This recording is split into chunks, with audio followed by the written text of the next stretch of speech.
L'un des ajouts importants également dans le domaine des collections concurrentes, c'est le travail qui a été fait pour les files d'attente de type LIFO et de type FIFO. LIFO, ça veut dire last in, first out, donc le dernier entré et le premier à sortir. Ça, c'est vraiment la pile classique, la stack classique, comme une pile d'assiettes. FIFO, first in, first out. Donc ça, c'est vraiment une file d'attente classique, c'est-à-dire que la première personne qui rentre dans la file sera la première à être servie. J'ai deux implémentations non concurrentes classiques pour LIFO et pour FIFO, qui sont modélisées par les interfaces queue et deck. Queue, c'est vraiment la file d'attente classique avec les méthodes classiques de la file d'attente. Donc, je peux ajouter un élément, regarder l'élément qui est en attente et puis sortir un élément. Deck, c'est une extension de queue. Là, j'ai une relation d'extension entre ces deux interfaces. Et ça veut dire double-ended queue. Donc, en fait, c'est une file d'attente qui implémente à la fois les fonctionnalités de stack et de file d'attente. Je peux accéder à cette file d'attente des deux extrémités à la fois pour ajouter, regarder ou retirer des éléments. À partir de Java 5, j'ai une extension de queue qui s'appelle Blocking Queue.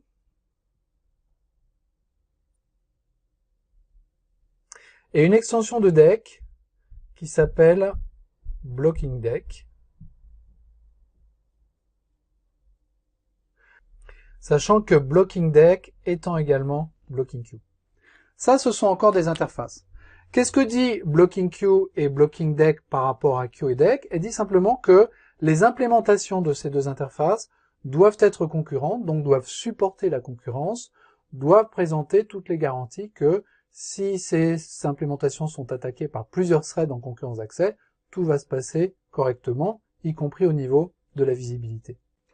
Au niveau des implémentations, qu'est-ce qu'on a? Pour Blocking Queue, la première implémentation, c'est Array Blocking Queue, qui est une file d'attente synchronisée construite sur un tableau, Array Blocking Queue. On a Linked Blocking Queue, qui est également une file d'attente synchronisée, mais cette fois-ci construite sur une liste chaînée, et non pas sur un tableau. Cette Array Blocking Queue a une caractéristique, c'est qu'elle a une taille qui est fixe, et qui est fixée à la construction.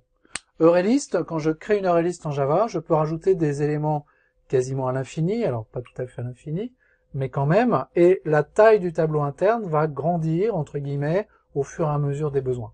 Là, pour Array Blocking Queue, c'est pas le cas. Je vais fixer une taille à la construction de cette implémentation, et cette taille ne pourra pas être étendue. Donc, il va arriver un moment où cette file d'attente va pouvoir saturer si jamais j'ajoute trop d'éléments par rapport aux éléments qui sont consommés. Linked Blocking Queue, en fait, elle existe dans les deux versions. On peut décider à la construction que sa taille est fixe. On peut aussi décider que la taille n'est pas fixe, qu'elle va pouvoir s'étendre, entre guillemets, à l'infini.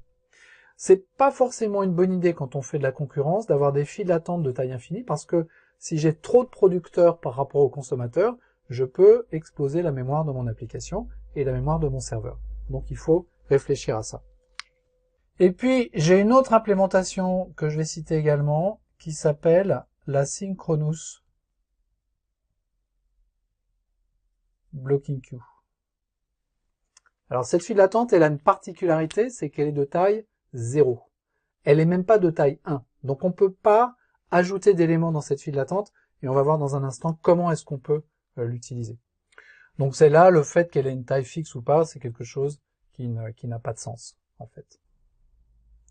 Et puis, j'ai une implémentation de Blocking Deck qui est Linked Blocking Deck, qui, comme la Linked Blocking Queue, peut être décidé à la construction, on peut décider à la construction d'avoir une file d'attente de taille fixe ou au contraire de taille variable qui va pouvoir s'accommoder d'un grand nombre d'éléments si jamais j'ai trop de producteurs par rapport au consumer. Et puis j'ai une bizarrerie j'ai une implémentation concurrente de queue qui n'implémente pas blocking queue, qui s'appelle la concurrente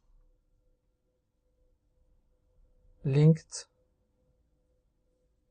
queue, et dont la taille n'est pas fixée, qui peut grandir autant qu'on veut.